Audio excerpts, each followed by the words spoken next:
Hey everybody, on this episode of AFTERBUZZ TV Spotlight On, we're getting up close and personal with one of my favorite actresses, Carolyn Hennesy. No questions off limits. Let's do it. You're tuning into the destination for TV superfan discussion, AFTERBUZZ TV. And now, let the buzz begin. Oh, there you go. Little Gilmore girls welcome us in here to this AFTERBUZZ TV Spotlight On. Hey everybody. I'm one of your hosts there, Frank Moran. On AFTERBUZZ TV Spotlight On, we like to get up close and personal with many of the people that work in front and behind the camera, bringing you all this great stuff that you have to watch, whether it be on the TV show, the film, or streaming. I'm one of your hosts, Frank Moran. As I said, you can follow me on Twitter at HappyGoJackie. And my guest needs no introduction, so we'll just continue on. But let's do one anyway, though. She's a favorite of mine, and what you consider the definition of a scene stealer. So you've seen her quick wit and delivery on things like Cougar Town, Shameless, True Blood, Legally Blonde 2, Red, White, and Blonde, Terminator 3, Rise of the Machines. Probably my favorite, and what I know her most closely from, is the Legal Diane Miller from General Hospital. But her latest project is on the Gilmore Girls revival, which is currently streaming on Netflix. Ladies and gentlemen, please welcome Carolyn Hennesy. Oh, thank you so much. Now, wait a minute. No questions are off limits? None. None? None. Are we going to be taking calls? And No, callers? it's it's just mine. Just you and I. Just you and I. Thanks. No, I didn't throw you to the wolves there. Totally to the wolves. No. Anybody just watching on the internet right now just says like, hey, who's this person? I want to just ask a question. Go ahead. No. Go ahead. Yeah, sure. I'll answer. So, Hi, hon. hello. It's so great to have you all to myself, Thank as you I mentioned. so much. Yes, I know, because usually there are a couple of other tacky people. But you know, and I usually try and focus on you when I'm with them anyway. Oh, well, for GH. thank you. After GH post show AFTERBUZZ. Oof. Yeah. Well, I'll start off first with saying, hey, Carolyn, how's that layout coming? How's the layout coming? Layout's coming great. And for those who don't know, which is probably just pretty much everybody, yes, I'm also in my spare time a trapeze. I can't even say artist because there are so many. Oh yes, there it is. Yes, we've got some nice video there of Carolyn. We do have some video. What is the expression if you say like I guess like on the bar? Is that I'm on? This is me on the bar. Okay. Yes. Well, yes. I'm on the bar, and then you'll see me going to the catcher. So I'm the layout is coming fine. I wouldn't say I'm a trapeze artist. I'm a flyer. I'm a flyer. Is that the ranking? Is you start off as flyer, just like a No, you start off trying to climb the ladder. and then you become a flyer. You start off as suck ass, and then I've progressed, and now I'm a flyer. But there are people who I know who are in my class who are artistes who are really, really, really good, who could and have joined the circus. Well, when did you get this decision that you want? I want to try doing this trapeze thing. I was in a production of Comedy of Errors many years ago at university, and I needed to learn the trapeze because it was a circus theme. So the two lead females needed to learn a version of the trapeze, the static trapeze, and so I did that, and I actually have one in my backyard because I don't do anything small. And then about 16 years ago, I discovered the flying trapeze. And between years, 5 and 10, I sat on my little tuchus and wrote books. So that's where the Pandora series came from. But then about 6 years ago, I started back up in the trapeze, and it's amazing what the body will do again, won't do again, remembers, says screw you, and then actually kind of maybe does things better than it did in before you took that long break. So yeah, it's incredible, and I love it, and I will not be taking a break, an extended break again soon. So when you're, I guess, in the spot, you're in a routine with it. Like, how often are you doing it? When I can, it's twice a week. Wow. When I can, it's twice a week. But for instance, yesterday I went out to trapeze class, and I hadn't been there for a month. And it was like starting all over again. It was like, really? Because there are some people who are just so in tune with their bodies, the athletes and like the former gymnasts and the divers. And I was a pathetic gymnast. And I don't have a great kinesthetic sense of myself. So I can get to a point, and I'm pretty darn good. And then I had to take a month off. For instance, I was filming a couple of series over this past month, and doing a breakfast for homeless kids and so on and so forth. And so I wasn't able to get out there at all. And so yesterday was the first time in about 4 or 5 weeks, and it's just sad. Now, sad. how do you notice yourself when you are able to do it 2 times a week, and then during this month when you haven't had a chance? Just you personally, you like your state of mind and stuff. How do you feel when you're not doing it? When I'm not doing it, and there's no good reason, then I tend to kind of wig out a little bit. But when I'm not doing it and there's a real good reason, like for instance, last weekend I was filming a series called Take It Again from the Top with Jill Whelan, who people may know from The Love Boat. Oh, yes. Yeah, Jill Whelan. Captain Steubing's daughter. Captain Steubing's daughter, little Vicky, who is now stunningly beautiful. And Ted Lange was directing, and Bernie Kopell made an appearance. And so, so I was filming that all last weekend. So when there's a good reason not to fly, then I'm cool. But if there's no good reason not to fly, then usually I do. But if I don't, then I feel it's like, ugh, I'm kind of, it's like you miss a day at the gym. I can't go to the gym because it's just sort of boring to me. If you've got the trapeze or a gym, it's like, please. So my headspace gets a little strange if I'm off it for too long. Would you compare it to people who do yoga, where they kind of get into that? Is that a kind of similar experience? No. It's too frenetic. It's too energized. It's too. There are too many moving parts, and yoga. It's very kind of, well, I guess it's depend on the type of yoga that you do. But if you do sort of like yoga, it's very zen, and you're holding poses for a long time, and you're stretching those muscles, and then you move into another pose. This is you do it or you fall into the net. You do it like that, or you fall into the net, and you gotta wait your turn again. You gotta go back up again. Like, what? I missed it. Yeah, no, it's intense, focused concentration. Well, Carolyn has put together a little video to kind of show her in action, see her in her element. Yes. So we'll roll that, and feel free to talk us through what we're seeing. Okay. This is a plunge to the catcher. Yes, that's a split, and that's just a layout. This is called a 1.5. Woo! Caught by my legs. What? This is a hock salto. Yep. And this is what's called a kip over split. My first one ever. That's right. And then this last one, this is also a plunge to the catcher where I actually do something really cool and get back up onto the board. Look at that. That is incredible. I just sort of I put all those clips together because what's on either side. Yeah, thank you. Yes. Well worth that round of applause. Well, what's interesting is that what's on either side of those clips, like the catches and the flip, is me getting ready on the board or me falling into the net. It's like I didn't want to show that. Gotta clean it up. I cleaned it all up, or I tried to anyway. I'm no editor, but I did my best. Now, watching that, I mean, sometimes you're just going by yourself, but the other part I think is it's certainly, I guess, which is very similar to acting. It's learning how to work with someone else and trying to time up perfectly. All trust. And the catcher that you saw, there were 2 of them, Terry Emilio and Alex Guyona. And Alex Guyona is like 5th generation circus. In fact, his father, Richie Guyona, is from the amazing Guyonas, Armando, Tito, Chela, and Richie. And at one point, they were the premier flying act in the world. And Tito Guyona was at one time, I guess it was like maybe back in the 70s, known as the best athlete in the world at the time, period. Tito Guyona, and there's a wonderful movie out now by a fellow flyer and director named Tom Moore called The Flight Fantastic, and if anybody can get themselves to see it, it's amazing. Tito Guyona, the first man ever to do, on record, the quadruple and catch the quadruple somersault. You see a lot of triples now, and you see quadruples in the circus, but he was the first one ever to do it. And there's lost footage of them practicing in Madison Square Garden, and they show a catch. So it's like, I'm being taught by the premier family, period. And there are not trapeze schools sort of springing up all over the place. But if you're gonna learn how to fly, you want the best in the world teaching you. So. Yeah. You speak of trust. Does that trust come easily because you're learning from somebody that's so renowned in that? Yes. If you don't trust, it makes it so much more difficult.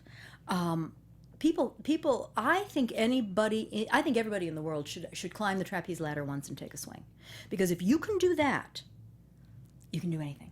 You can literally do anything. You can, I mean, I suppose I could drop out of an airplane. I could bungee jump and all that kind of stuff. But if you can put your fate into someone else's hands, 25 feet up in the air, you can literally do anything. And I know people who refuse to go up that ladder. It's like, I'm afraid of heights. Right, that's exactly why you need to do it. Because those fears will extrapolate themselves into the rest of your life, and you can be held back. You can be held back by but if you can conquer it, then once you come down off of that, off the trapeze and you land in the net, trust me, you can do anything. There's an adrenaline rush that's like nothing else. Literally like nothing else. So, you want to come out and fly? I would love to. That looks incredible. Oh, will you catch me? I will not catch you.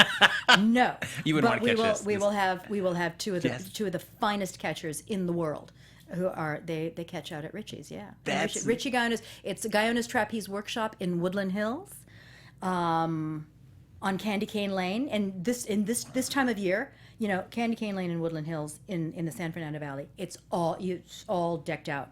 The traffic is backed up, and there's one house where there's almost no lights, but there's Mr. and Mrs. Santa Claus on true trapezes, and like they're catching each other. It's like, that's Richie's house. Wow. Does he do it right at his house? He does it in his backyard, yeah. That's so cool. Mm-hmm. Wow. It's a cottage industry for him. Yes.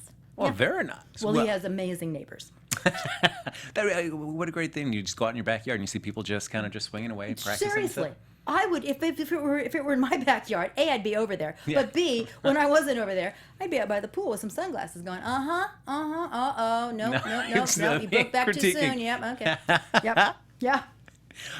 Now, going back to, I was speaking about homes, we'll go back to your home. You were raised out here in California, daughter of Dale Hennesy. Yes. Who is Academy Award winner, production designer, and art director. Yes. Yes. So I won for Fantastic Voyage. He won an Academy Award for Fantastic Voyage. Nominated for Annie and Logan's Run. Very good. Yes. Oh my gosh, someone who does their research. It's so refreshing. Oh. It's refreshing. Yes, he did. He was started out as an illustrator for Disney. My grandfather, his father, was one of Walt Disney's original layout artists. So I have some Disney sketches, and just they used to just do charcoal drawings and toss them off like they were nothing.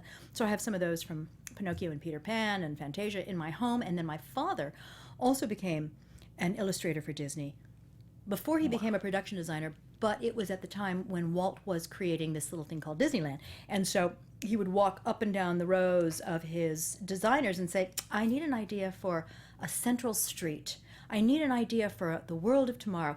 And so my father was one of the three principal designers of Main Street and the original Tomorrowland. That is incredible. Yeah. And now it continues because you have two brothers, and one of your brothers, Steve, he is an Imagineer? Scott. Excuse me. Scott was an Imagineer for 37 years. And he worked on Tokyo Disney Sea. And then I have another brother who's not involved with Disney at all. But it's my grandfather, my father, me, my half-brother. So there's a lot of Disney in the blood. But yes, Dad then became a production designer and was, the first soundstage I ever walked on, because I became a studio brat, just a dedicated studio brat. I'd go and visit my father every chance I could, was Fantastic Voyage, the soundstage for Fantastic Voyage. And it was either the heart or the lungs that I walked on. And I just saw it a couple Sundays ago, and it's like, so far ahead of his time he was, which is why I think he won the Academy Award. But then again, yes, Young Frankenstein and King Kong, the one that didn't quite take with Jessica Lange, and Logan's Run and Annie and Dirty Harry. So many kind of seminal films. My father was responsible for the look of those. Now, you said since you were the age of 4, that's what you knew you wanted to do. You wanted to be an actor. I knew I wanted to spend time in this big dark box. And what was it when you first go onto the sets and you're going along with your dad and you go to these sets? What was it about that just said, like, yes, this is what I want to do? It's that indescribable something that you kind of can't put your finger on it.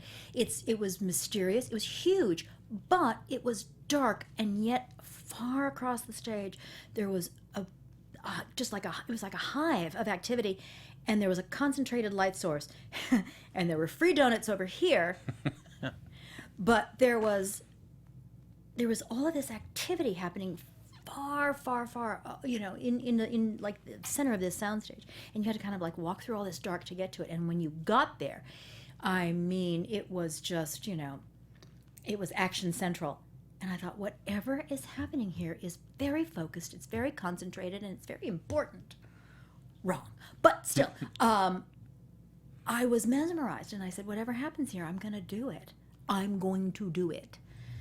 So, at the age of 4, I said, that's it.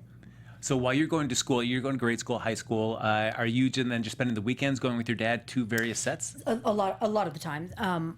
Sometimes if my father was on location, like for instance, he was off doing, like in San Francisco for Dirty Harry, or like there was a film called, I think it was called Dog Soldiers. He was spent 6 months in Antigua. But when I could, I would go. I think I was 12 or 14 when I spent my summer at MGM, when it was MGM, putting together little cars to go through little tubes in the city of the future for Logan's Run. Yes, so those little cars, I'm responsible for a lot of those little cars. Me. So I would I spent my summer doing that.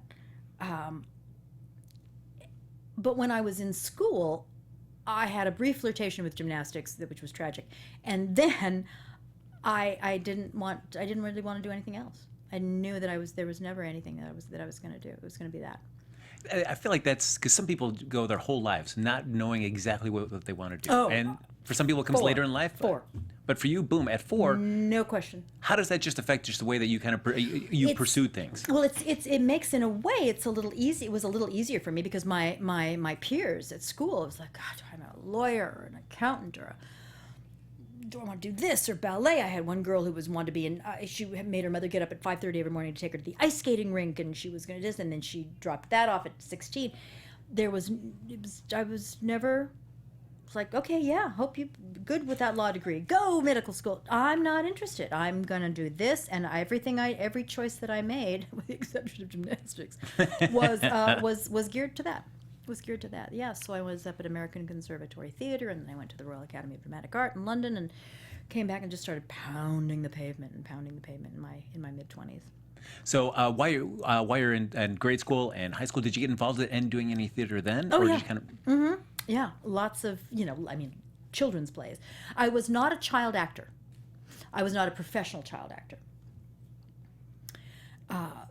I was just continually studying and studying and studying and studying. I also didn't, there was another child in the home, so my mother wasn't going to be taking me around to audition, and also I wasn't that good. I really was not that good when I was younger. I knew I wanted to do it, but I was influenced by Lucille Ball and Vivian Vance and Milton Berle and Jack Benny and reruns, everything in reruns. Eve Arden, Phyllis Diller. So I was very big. I was very, very big, and I didn't know how to channel it. I didn't know how to sort of make it organic, so it came off like mugging. There was a lot of emoting and mugging. So I wasn't until I really went to school and learned what to do.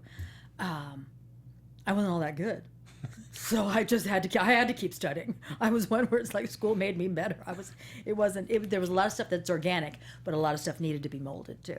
Now, one place that having big characters is perfect for is the Groundlings. Yes. And you were there, Yeah. and you got onto Sunday Company over there. I was in the Sunday Company, and from the Sunday Company, I went over to Acme Comedy. And so improv is, I enjoyed improv, but sketch comedy. Loved sketch comedy. You talk about big characters and big, bold choices. So lots and lots of fun sketch comedy. Because I've had many friends, and even myself have gone through Groundlings, and not making it past level 3. You go try to get into the Sunday Company, you even make it past writing lab to even get to the final level 4 to be able to do the final shows to get onto even Sunday Company. Right. Man, what is it like, that whole experience of going through there and having that opportunity just to kind of get involved in it? It was interesting. I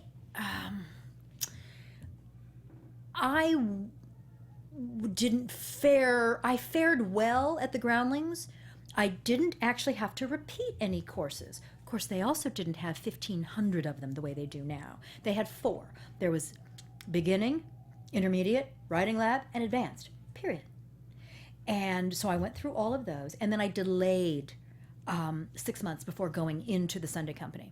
I went to Europe, and I did some other stuff, and when I came in, I was 6 months behind my graduating class. Do you know what I mean? Mm-hmm. So it's like, so all these kind of writing teams had been formed, and then the group that was just coming in, they didn't know me. So I was sort of like, hey, hi, I'm over here. And I was with Will Ferrell, Chris Kattan, Sherry O'Terry, some of the great, legends that have come out.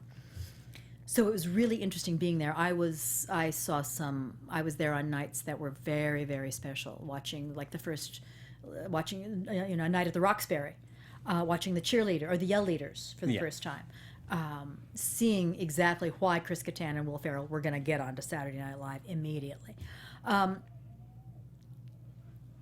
But then I didn't have a lot of alliances, so I was out of the Sunday Company. I left the Sunday Company after 6 months and went straight over to Acme Comedy Theater. And I always say that the Groundlings is heavy duty competition.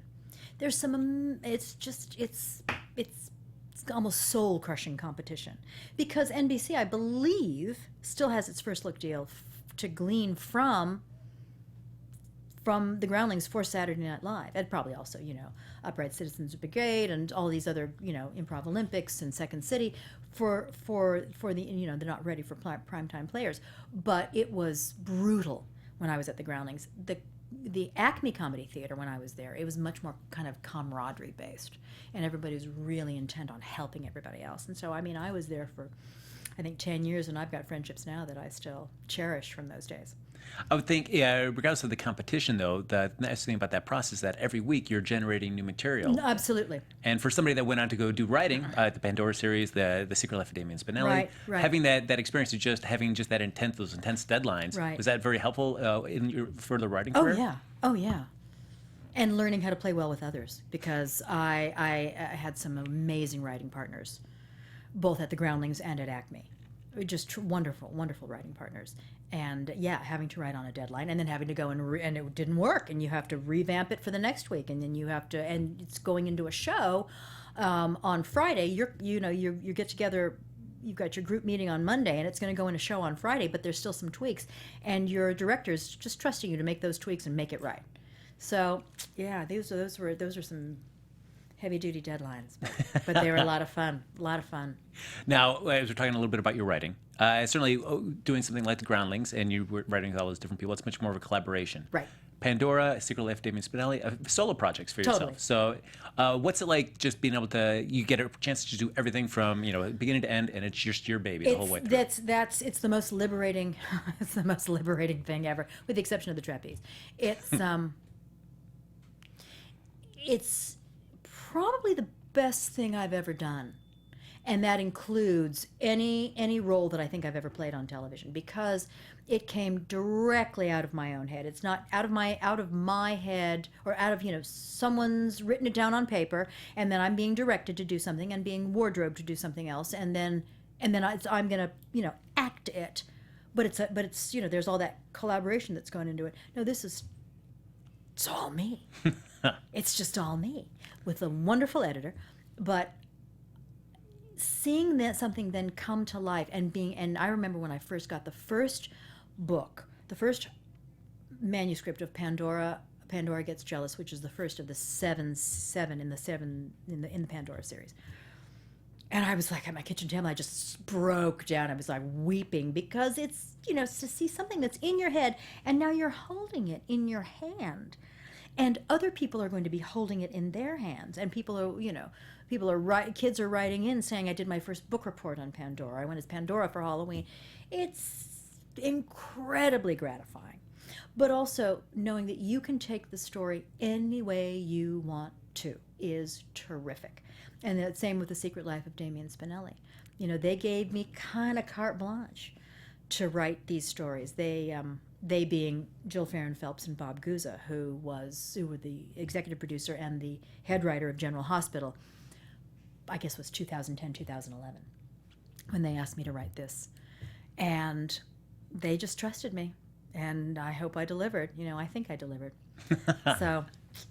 Now, with collaborating, certainly there comes like the art of compromise, but there's also the benefit of perhaps having somebody that can kind of balance you out, kind of bring up some of your weaknesses, strengthen something up. But now, when you're by yourself, and you're doing everything from beginning to end, was it a difficult mindset to adopt to that? No.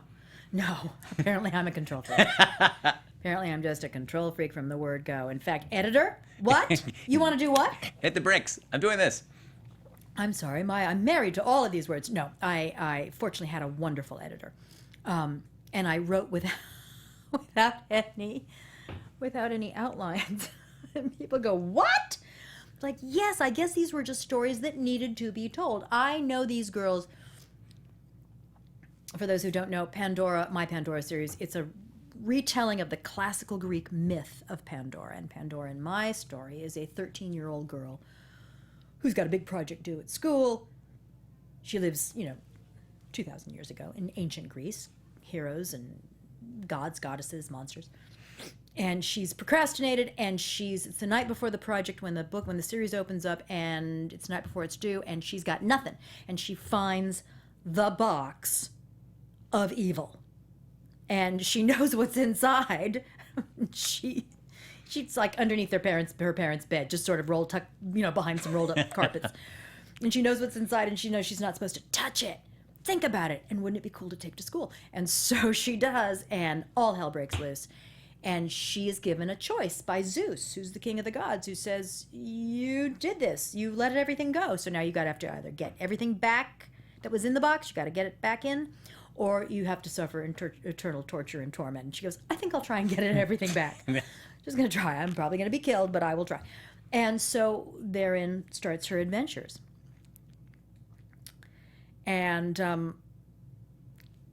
I was able to just kind of go, for some reason, I know this girl so well, and I know her.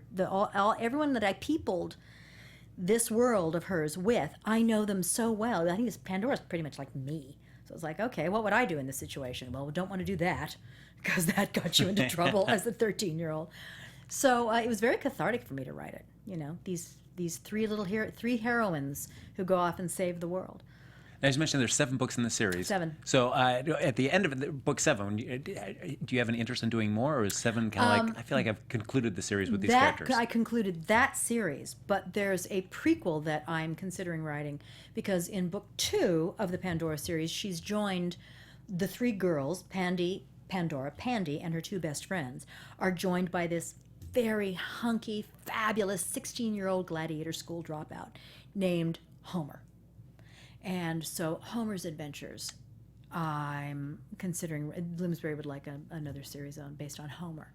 So I'm considering doing that. But I'm in the middle of writing a couple of pilots for myself and doing a few other things. So I'm going to kind of get through this holiday season and get through pilot season, and then we'll see what happens.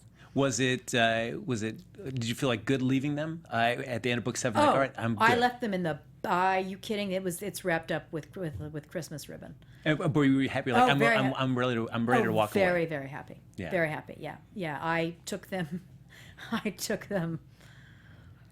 Those girls went to hell and back, literally, and ended up saving the world. But everything that they went through is what, any 13-year-old girl living in ancient Greece would go through. But these are 3 girls with sort of universal overtones, if that makes sense. So anybody reading this could relate to these girls, because these 3 girls go through everything that today's girls go through. So it's not like you're reading, like in ancient Greek about ancient Greece. No, it's very, very modern. It's very witty and a lot of fun.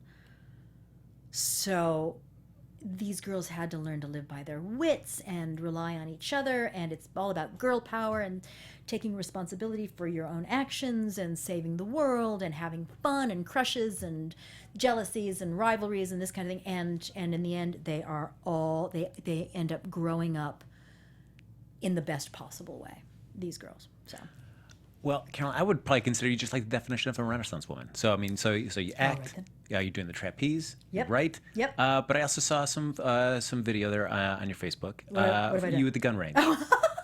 Yes! I like the title. Like, don't mess with me. Don't mess with me.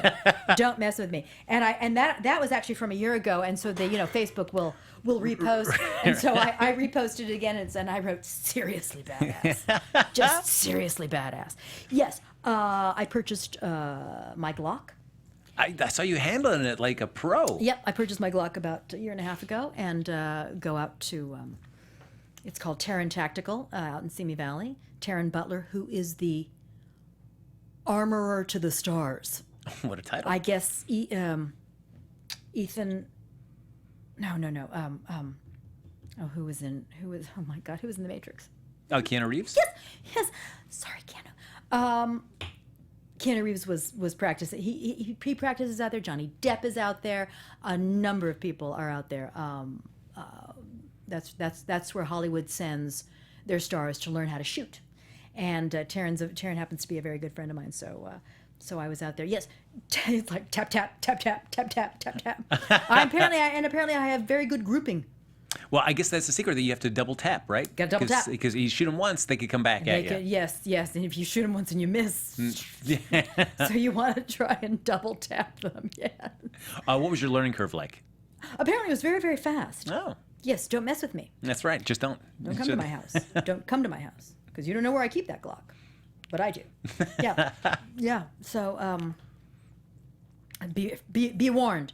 Not a hard learning curve at all. Apparently, a gun feels very good in my hand. All right, there you go. I will not be messing with Carolyn Hennesy. Yes.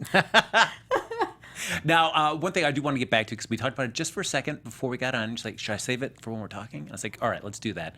We were mentioning Krispy Kremes, donuts. You were mentioning you're eating a donut, donuts. and you had an opinion about Krispy Kreme that you were about to share, and we decided to save it. When I was on Dawson's Creek many, many years ago, I had this wonderful driver named John, Big John. And a lot of Mrs. Valentine's scenes were at the yacht club, and they were at night. So we were filming at night, way outside of Wilmington, North Carolina, and I'd be driving home. We'd be driving home at about 5:30 in the morning, 4 o'clock in the morning, and so I would say to John, John, and he'd go, Carolyn, no, please, I'm on a schedule, and I say, John, you got to do it, and he goes, I can't, John, if the Hot Donuts Now sign is on, John, you must drive through the Krispy Kreme. Because we would go by the original Krispy Kreme stand. Oh, wow. The very first one. And so I'd get half dozen for me, half dozen for John, and he would. There is nothing better than a hot Krispy Kreme. Now, a cold Krispy Kreme, to me, Yeah, it's like any other donut. I would It's concur. it's not only that, but it's almost like it's not as good as any other donut because of the expectation of the genius that is Krispy Kreme. So you've got, but a hot Krispy Kreme, there's literally nothing else like it. Nothing else like it. They are melt in your mouth, and you can literally take a whole donut and just go like this, and call it a day. Yeah, I've polished off a dozen by myself. I'm not ashamed of Not that. ashamed. No, No. let's do it. But it's almost like it's so good hot. It is so delicious, and I agree with you that it loses a lot when it's cold. Why don't they just make it hot now all the time? Hot now all the time? I don't know because I can't. I don't know. I can't imagine that there aren't people wanting to buy them all the time. But boy, those hot donuts, man, oh man, and they're just big enough that you can put an entire one in your mouth and only break the bounds of society and good manners just by that much. It's not like you're shoving an entire apple fritter in your mouth. They're this small, and that glaze, and they're just, I don't know. And you get to see how they make them, which is just showing itself. So I mean, look at that. You get dinner or snack in a show. Snack and a show. Yeah. Hot Krispy Kremes, the best. And when you're about to go home after a long night of shooting and crawl into bed for the day, you want to make sure that you have at least a half a dozen Krispy Kremes just weighing you down. That's right. Yeah, just so you don't fall out of bed. No. Yeah, you don't want to do that. Like, no, I want to make sure I stay nice and cozy in Every bed. time he would give me an argument every single night. It's like, John, he goes, I can't. It's like, of course you can put up the front, but you know you're going to do it. Yeah. You know you're going to turn the wheel and go through that drive-through and get those Krispy Kremes. So good. Now, one place you could get Krispy Kremes, craft service tables when you're working on something like that. You can, except they're usually cold.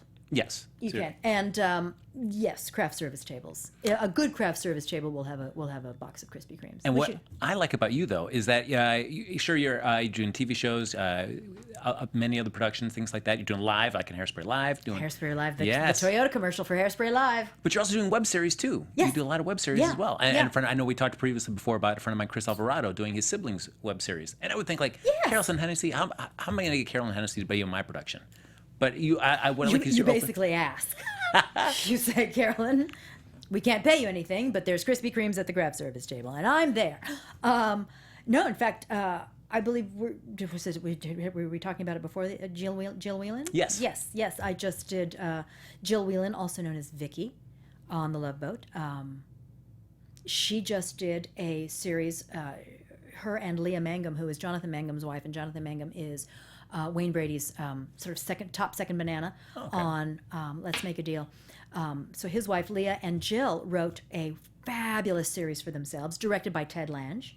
That's Isaac, your bartender, and with a wonderful cameo by Doc Bernie Coppell. That's cool. So I was shooting that last weekend, and I shot a wonderful series for TBS called Business Doing Pleasure a few months ago. And what else? There's two-sentence horror stories coming out on Time Warner, because everyone's getting into streaming now. Mm-hmm. TBS is streaming, Time Warner's streaming, so and everybody's hungry for content.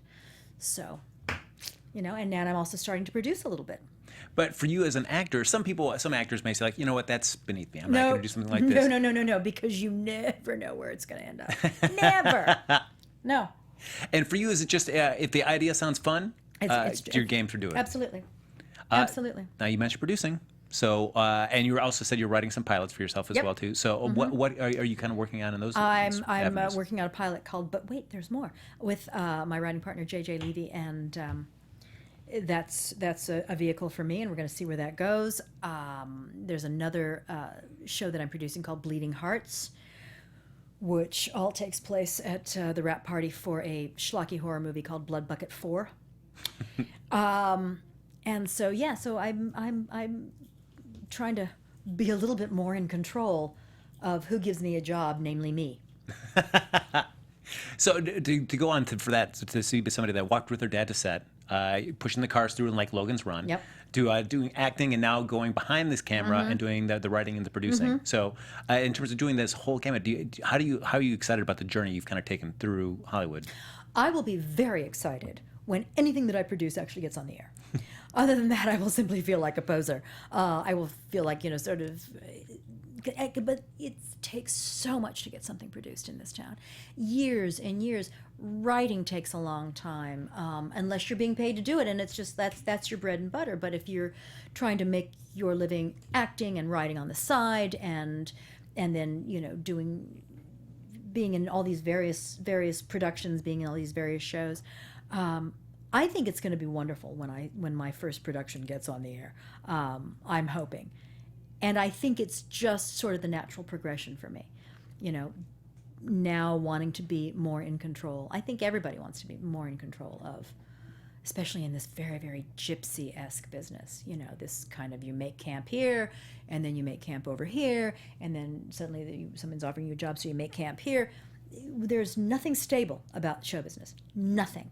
So in order to try and give more of a sense of stability, I think actors, especially in this day and age when so many millennials are creating their own content and YouTube, and this is why you don't say no, really, to stuff that's on the internet, to web series, because, like, what is it, It's Always Sunny in Philadelphia? What started out as a web series, for heaven's sakes?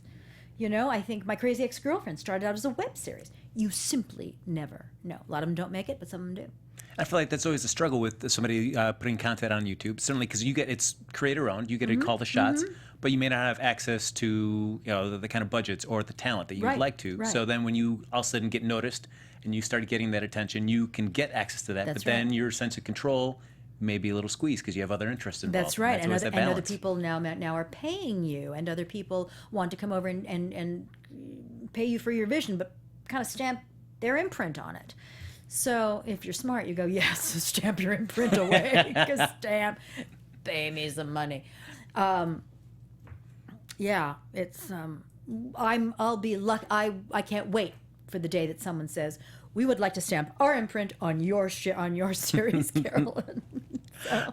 Now, as we're talking about various places streaming and stuff, of course, we should talk about the Gilmore Girls. Yes. So, of course, Netflix streaming now, the new revival on that. Now, somebody, I imagine, grew up, enjoyed the original run. I did not. Really? I was living in a cave, or under a rock, or where I was one of, I think, maybe 2 people on planet Earth who had not seen and was a devotee of the original series. So when I got cast in it, it's the same really as when I got cast on General Hospital.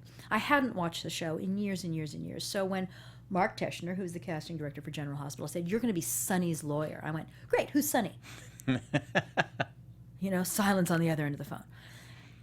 But it stood me in very good stead because I wasn't intimidated by Maurice Benard. So when I got onto the Gilmore Girls, I wasn't just like, oh, what am I going to do? I'm on Gilmore Girls. I've watched it now. I'm going to be, I was just like, this is another job. It's another great job. Then I started watching it a little bit afterward. And then I thought, it's a legendary show. It's iconic. Oh, it's like, now I just hope I did well.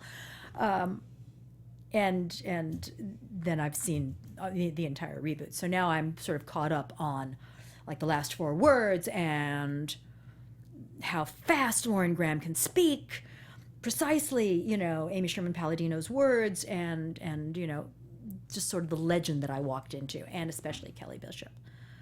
Being on set with Kelly Bishop. It doesn't get much better. Better than that. Just does not get better than that. Now, talking to you the few times that I've been fortunate enough to, I never get the sense that you come off as like starstruck or something. But you get a chance to work with somebody like Kelly Bishop. Does it take you back at least a moment like, wow, all right, this is awesome? Well, let's not forget, I had not seen the show. It was after I worked with her that I went back and watched. But when I was on the set, I had some girls who were dancers and some girls who like really loved Broadway musicals, and they were like crowding around Kelly Bishop, and I was like, Kelly Bishop, well, that sounds familiar. I mean, she's a great broad. She's a walking masterclass in terms of acting. She's funny and smart and sharp and witty and cool. But Kelly Bishop, and I went, they started talking about Donna McKechnie and a chorus line. I went, Kelly Bishop. And I said, I took one of the other actresses. I said, is that Kelly Bishop from a chorus line? They went, yes. And I said, oh my God. I said, I saw you in your Tony Award-winning role on Broadway. The line in chorus line is like, who's got a volume? I do. And she said the best 2 lines, in Broadway history, the best 2 words. And I said, yes. And then I started going, oh, where am I? What have I walked into? Kelly Bishop. Ooh, Kelly Bishop. And that's when I kind of took a step Fortunately, we were well into the day. And, I wasn't going to get all ooey and gooey externally, but inside I'm going, I watched Kelly Bishop dance on Broadway. Kelly Bishop, I saw her in the first line. Extraordinary. So yeah, I didn't get starstruck on the outside, but on the inside. I'm trying to think about who else I met who struck me star-wise. If you want, you can say Frank Moran. That's fine. Frank Moran, well, duh. Sure. They had to lead me in I had to be blindfolded, balking because I didn't know where I was going today. Had I known, I would have been so nervous. Oh, yes. I'm trying to think about who else I get starstruck by. Just anybody, you know what? Anybody who's cool and accomplished. Because growing up, I was starstruck by Gene Wilder on Young Frankenstein. I was starstruck by Madeline Kahn. Oh, yeah.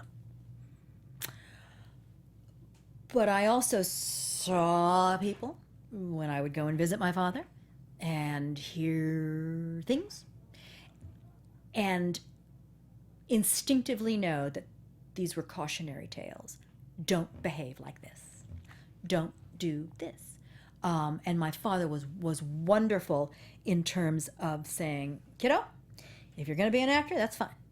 But the crew is worth, anyone on the crew is worth 10 of you. And I'm like, really? He goes, absolutely. They work harder in a day than you will in a year.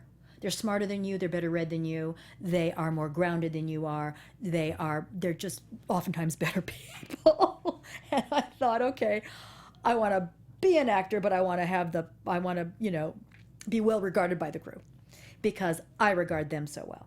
Those to me are the most important people on a set, period. And what I've learned, what's fascinating is that if you're nice to them, not to get anything, but simply because they're human beings and are worth 10 of me, they'll be your best friends. They can be your worst enemies. Fortunately, I've never had that happen. But they will be your best friends. They will bend over backward for you because they're so unused to people in front of the camera treating them not just like people, but like special people. Mm-hmm. And they kind of go, what? Who? What? You know my name? What? Huh? And it's simply because that's how you should treat that set. It's a family. You are a family for the duration of that production. You are brethren. But so few of my acting peers, I think, do that. And I'd like to see. I want to teach a class in how to treat the crew. But if you treat them well, you will have friends for life, and really good friends. Good, solid friends. Yeah, they're lovely. Because you never know who that crew member is going to go to, what another production they're going to work on. You make your life so much easier on the next production. Oh, of course. Well, and even if they never ever sort of like rise, like I just, the film I did called Better Criminal, which is coming out.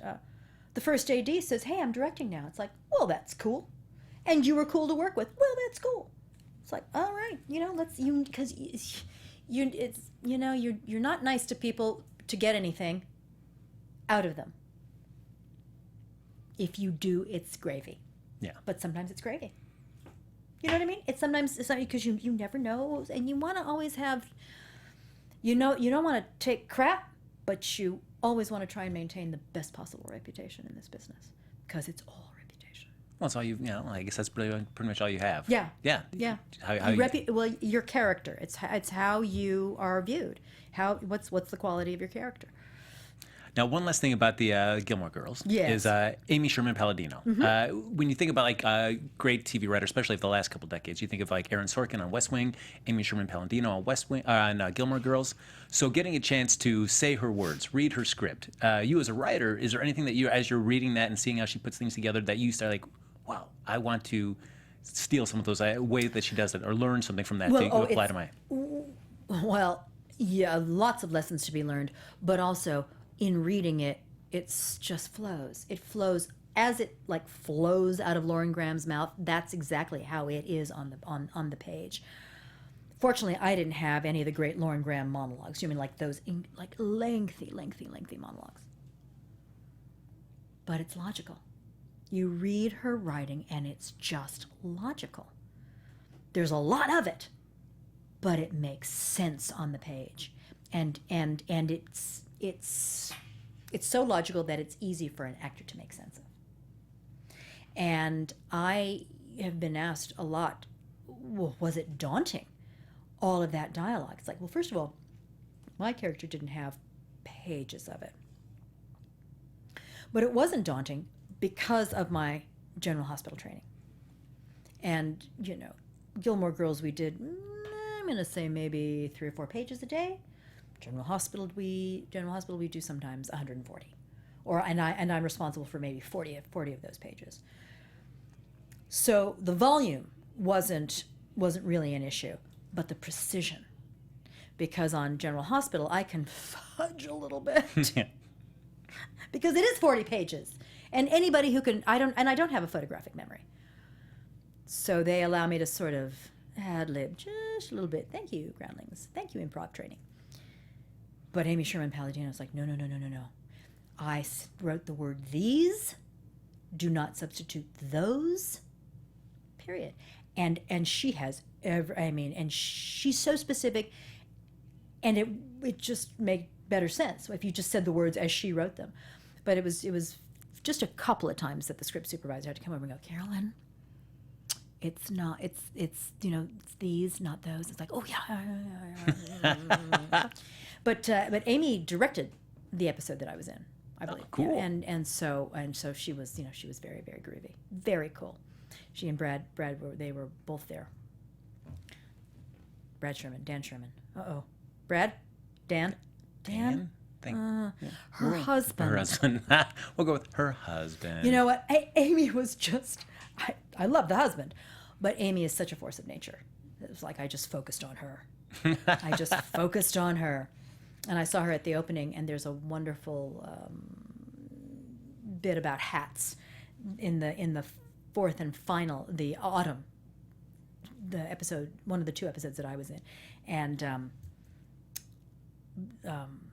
Alexis Bledell's character they have all these hats, and so Amy was wearing a hat to the premiere. She just looks so stunning. She just looked great. So it's like, this is, she's the force of nature. She's got a wonderful man standing behind her, as all women should. Well, Carolyn Hennesy, I would agree that you are a force of nature, though. Oh, well, thank you. Yes, and I would love to keep talking to you forever. Honestly, I could just sit here and keep talking with you. Let's do it. All right, everybody, cancel everybody else's, all the other shows tonight. Carolyn and I... You have other shows? Coming during this panel. Yeah, there is no other show other than the Spotlight on Carolyn Hennesy. That, unfortunately, brings us to the end. So, Carolyn, if they want to keep track of everything that you're doing, where's the best place to kind of follow you on social media? On Twitter, Carolyn Hennesy, and it's CarolynHennessy. Very simple spelling. Facebook, same. Instagram, same. Twitter, yes. I have a website, which is woefully out of date, but I'm gonna get it up to date. Well, you're too busy, which is great. Yeah, I know. But yeah, I'm all over Twitter and all over Facebook. So yeah, find me, and Instagram. There you go. Or find her at your local trapeze place. Yes, Richie Gaiona's. There you go. Gaiona's Trapeze Workshop. I'm Frank Moran. You can follow me on Twitter at HappyGoJackie. Folks, we'll see you again here for another episode of AfterBuzz TV Spotlight On. See you next time. From executive producers Maria Menounos, Kevin Undergaro, Phil Svitek, and the entire AfterBuzz TV staff, we would like to thank you for listening to the AfterBuzz TV network. To watch or listen to other after shows and post comments or questions, be sure to visit AfterBuzzTV.com. I'm Sir Richard Wentworth, and this has been a presentation of AfterBuzz TV. Buzz you later. The views expressed herein are those of the hosts only and do not necessarily reflect the views of AfterBuzz TV or its owners or principals.